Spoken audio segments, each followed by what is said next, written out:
Melike peri güzel sen şox gülüp yayrıgan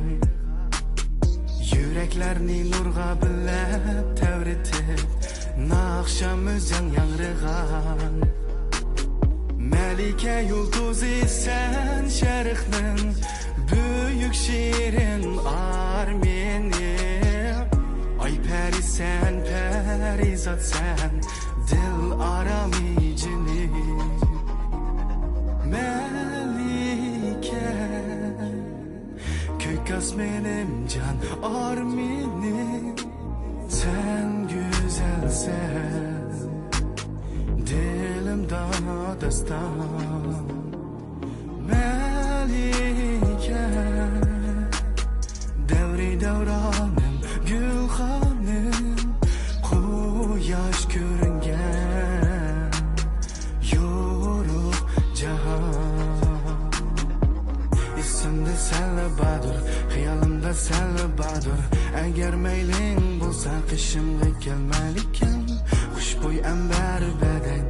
Nazuk melikem Yalnız koymayma seni Qo'dayman melikem Özgertay hem meni melikem sen üçün Çünkü her vakit qo'ynim ochiq men üçün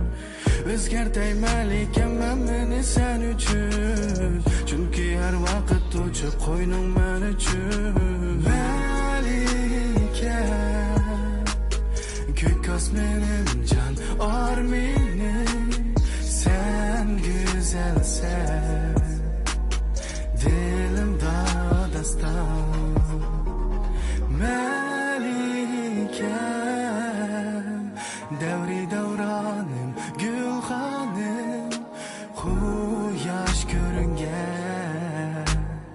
Yoruk cahan Görgen ben seni tunjirat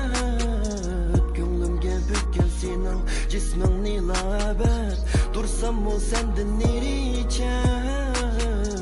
Kalbimde saklayman senin ismin ılık bakat Kalbimde bir senlar Nakşamda ismin var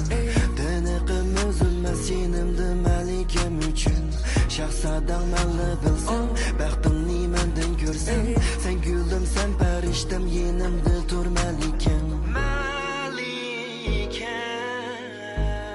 Kökas benim can armeni